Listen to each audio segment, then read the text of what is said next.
কেন্দ্ৰীয় গৃহমন্ত্ৰী অমিত শ্বাহৰ যিখন তাৰমানে পঞ্চায়ত প্ৰতিনিধি সন্মিলন পাতিছে এখন গুৱাহাটীত অনুষ্ঠিত কৰিব নালাগিছিল। কাৰণ যিহে তাৰমানে এতিয়া যদি আকৌ যদি ৰাতি যদি এধাৰ যদি বৰষুণ দিয়ে নহয়, এই পঞ্চায়ত প্ৰতিনিধিসকলৰ যিটো যে দুৰৱস্থা হ'ব নহয়, আইঅ' দেহি তাৰমানে কি যে ক'ম আৰু।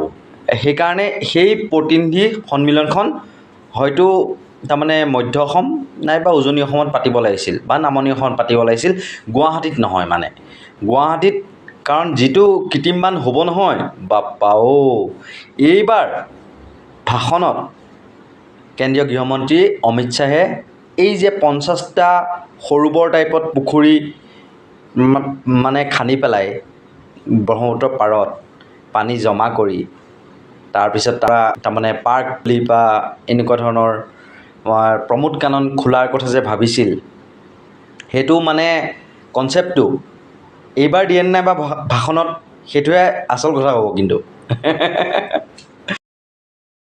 तय किया है, सैटेलाइट से सर्वे कराया है और ब्रह्मपुत्र के आसपास बड़े बड़े सरोवर और तालाब बनाकर बाढ़ का पानी सरोवर और तालाब में डालकर इससे सिंचाई भी करेंगे और पर्यटन भी करेंगे और असम की भूमि की रक्षा भी करेंगे।